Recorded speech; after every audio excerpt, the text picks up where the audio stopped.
ಲಕ್ಷ್ಮೇಶ್ವರದ ಇಲ್ಲಿಯ ದೊಡ್ಡೂರು ಕ್ಲಸ್ಟರ್ ಮಟ್ಟದ ಮುಖ್ಯ ಶಿಕ್ಷಕರ ಸಭೆ ಜರುಗಿತು. ಸಿಆರ್ಪಿ ಶಿವಾನಂದ್ ಅಸುಂಡಿ ಹಾಗೂ ದೊಡ್ಡೂರು ಶಾಲೆಯ ಮುಖ್ಯ ಶಿಕ್ಷಕ ಎಫ್ಎನ್ ಗೋಣೆಪ್ನವರು ಮಾತನಾಡಿ, ಹಿಂದುಳಿದ ಮಕ್ಕಳ ಬಗ್ಗೆ ಕ್ರಿಯಾ ಯೋಜನೆ ತಯಾರಿಸಿಕೊಂಡು ಅಂತಹ ಮಕ್ಕಳ ಬಗ್ಗೆ ಬಹಳಷ್ಟು ಕಾಳಜಿ ವಹಿಸಬೇಕು.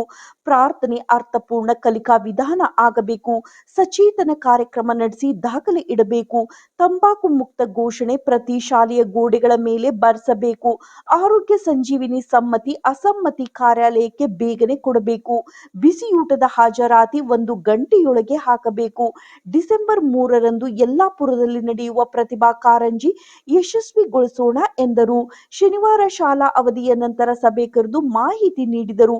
ಮುಖ್ಯ ಶಿಕ್ಷಕರಾದ M S Hiremath, L N Nandannavar, S H Umachgi, S P Hotti, S V Kanoj, K H Hanumanahalli, S M Mellannavar, R B Bandivaddar, V S Ronad, Ratna Kumbar ಮುಂತಾದವರು ಉಪಸ್ಥಿತರಿದ್ದರು.